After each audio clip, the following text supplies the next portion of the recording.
हे दोस्तों, ये कहानी सच्ची है 2003 की, जो कि रियल स्टोरी पे आधारित। मैं उसके 3 दोस्तों की कहानी है जिनका मैंने इसके अंदर नाम चेंज कर दिया है। तो शुरू करते हैं। जब मैं और मेरा दोस्त हम तीनों थे और हम दोनों एक जगह पे से दूर हो गए थे, तो हम लोग बोले कि अरे बहुत दिन हुआ मिला नहीं। फिर अचानक विशाल का कॉल आ जाता है। विशाल बोलता है कि अरे तुम दोनों कहाँ पर हो। आशीष और अजीत इन तीनों बोलते हैं कि चल मिलकर प्लानिंग करते हैं, और 31 जो आ रहा है मानो यानी कि न्यू ईयर का दिन, तुझे याद है ना, बहुत दिनों बाद अपन न्यू ईयर सेलिब्रेट करेंगे। हाँ ठीक है, अजीत को कह दे तू आ जाना वापस। तो अजीत को डिमांड करता है कि साथ में चल मेरे। तो उन दोनों प्लानिंग कर लेते हैं, बोलते हैं कि न्यू ईयर आने वाला है, हम तैयारी कर लेते हैं कुछ पैसे वैसे जमा करके। फिर इन दोनों बहुत बहुत मेहनत से अपने पैसे जमा करते हैं और बोलते हैं कि एक हफ्ता ही बचा है न्यू ईयर के लिए, तो मैं आजू बाजू में बात कर लेता हूँ, हमें कुछ जगह मिल जाए तो हम सेलिब्रेट कर देंगे। अरे इधर तो जगह नहीं है, हमें बीच के इधर ही जाना होगा, वही एक रास्ता है। अच्छा तू बोलता है तो ठीक है, तू बीच के इधर चलने के रेडी है? हाँ रेडी हूँ, बस कुछ गड़बड़ ना हो जाए। अरे डरता क्यों है। तो उन लोग तीनों गए, विशाल और अजीत और आशीष इन तीनों गए और बोले कि अरे अभी कोई गड़बड़ तो नहीं होगी। नहीं रे गड़बड़ नहीं होगी, चल बैठते हैं। तो इन लोग ऐसे ही बैठे थे। फिर एक काम कर रहे, अभी मज़ा नहीं आ रहा है, एक काम कर दो, तुम लोग मुझे न्यू ईयर के दिन मिलो, ठीक है, अभी बोर हो रहे हैं बहुत। तो इन दोनों न्यू ईयर के दिन इन्हें मिल गए, टाइम मिल गया। तो इन्होंने 2 बोतलें उठाई दारू की, और इन लोग काफ़ी इंजॉय कर रहे थे, डिस्को विस्को में नाचे बीचे। इस बीच में बोले कि चल बीच पे जाके बैठते हैं। तो उन्होंने बीच पर जाके बैठने का प्लानिंग कर दिया। उन लोगों ने बचपन से बातें चालू कर दी, बोले कि तूने ये किया, तूने वो किया, सब किस्से पुरानी यादें ताज़ा होने लगी उनकी। तो विशाल कहता है कि अरे मुझे बीच के इधर कोई औरत दिख रही है। अरे ये क्या कह रहा है तू, इसका नाटक चालू हो गया। नहीं नहीं नाटक नहीं कर रहा हूँ, तुझे देखना है तो देख, वो देख उधर ही है। फिर आशीष और अजीत हंसने लगते हैं, बोलते हैं अरे ये क्या है? जो है वो बोल रहा भी नहीं है, लगता है इसे वहम हो रहा है। तू जरा इसके साथ जा और इसकी गलत फहमी दूर कर। हाँ ठीक है, तू बोलता है तो। फिर उसे बुखार आने लगता है विशाल को। वो बोलता है कि विशाल मैं दवाइयाँ सब लेकर आता हूँ, तू अजीत इसका ध्यान रखना। विशाल का हाँ ठीक है। फिर वो दो जन रुकने थे, उतने में उसे किसी को रोने की आवाज़ आने लगती है। तो देखता है एक लड़की उधर रोती रहती है। फिर वो ज़्यादा ध्यान नहीं देता, उसको लगता है बहुत अजीब से किस्से हो रहे हैं यहाँ पर। वो बोलता है कि जल्दी मेडिसिन लेने आए। तो फिर उसके अंदर एक आत्मा आ जाती है विशाल के अंदर, और ज़ोरों ज़ोरों से चिल्लाने लगती है। उसका दोस्त अजीत बोलता है कि अरे ये क्या हो रहा है मेरे दोस्त के साथ, अब क्या करूँ।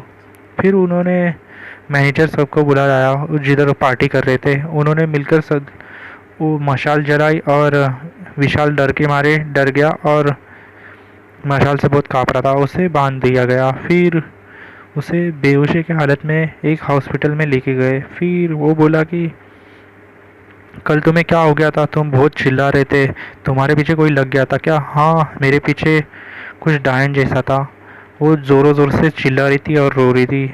अब क्या करूँ, मैं फंस गया था ना इसके लिए। अरे अजय डरने की ज़रूरत नहीं है तुझे विशाल, हम लोग सब साथ में हैं तेरे। फिर बोला हमें डिस्चार्ज कब मिलेगा, तुम्हें एक दिन यहीं रुकना होगा, तब जाके तुम्हें डिस्चार्ज मिलेगा। तो डॉक्टर की बात मानते हुए उसने बोला कि ठीक है, तुम आप सब इन्हें कल मिलना विशाल को, मुझे इन्हें मेडिसिन देनी है, तब तक तुम यहाँ से चले जाओ। हाँ ठीक है। तो फिर विशाल के दोस्त लोग सब चले जाते हैं। डॉक्टर बोलता है कि अरे इसे बहुत सारी दवाई देनी होगी, कल इसे डिस्चार्ज मिलेगा इसके लिए। फिर अजीत कहता है मैं रुकूं क्या? नहीं, किसी को रुकने की कोई ज़रूरत नहीं, जब ज़रूरत होगी हम खुद बुला लेंगे तुम्हें। अजीत बोलता है कि चलो ठीक है, इनकी बात मानकर मैं चल देता हूँ, नहीं तो मैं रुकने वाला था। नहीं नहीं, तुम्हें फ़िक्र करने की कोई ज़रूरत नहीं है। फिर इन दोनों जैसे ही विशाल सब लोग चले जाते हैं, डॉक्टर उसे इंजेक्शन लगा के छोड़ देता है। फिर वो नींद में होता है तो फिर उसे नींद ही नहीं आती है।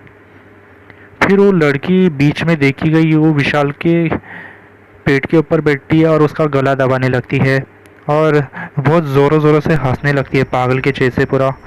और विशाल की पूरी चीखें निकल निकल के फिर वो बोलता है कि क्या कोई इसे देख पाएगा?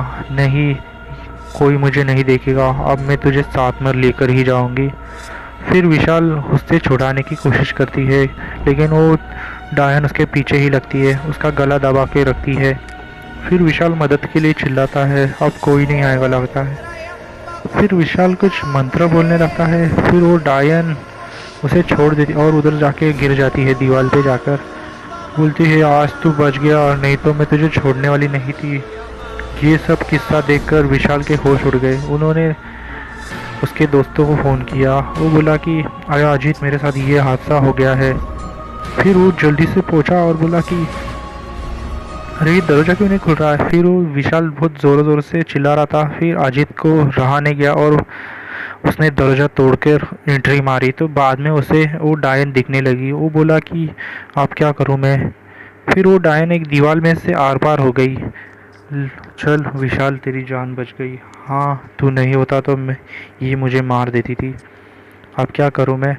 अरे तू डर मत, हम लोग साथ में हैं तेरे। तो इन दोनों उसके साथ में ही 2-3 दिन वही रुके, पर कोई आया नहीं।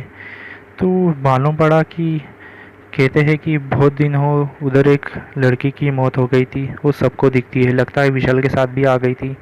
इसके लिए विशाल की जान बच चुकी है। अच्छा, मैंने ज़्यादा बात नहीं की उससे, नहीं तो पीछे लग जाती थी मेरे। बच गया मैं बहुत। हाँ, तू बच गया है।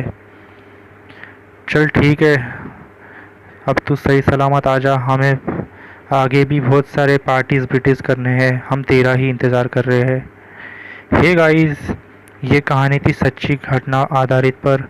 ये रियल स्टोरी है जो कि हादसा हुआ है बीच के ऊपर। अगर मेरी कहानी अच्छी लगी तो लाइक करो, शेयर करो और सब्सक्राइब कर दो लेटेस्ट वीडियो के लिए, और बेल आइकन दबाना ना भूलें। और आपकी कहानी हो तो कमेंट करो, मैं उसके ऊपर भी काम करूँगा। तब तक के लिए वीडियो को शेयर किया जाए ज़्यादा, मेंबर्स, फैमिली मेंबर्स सब में, दोस्त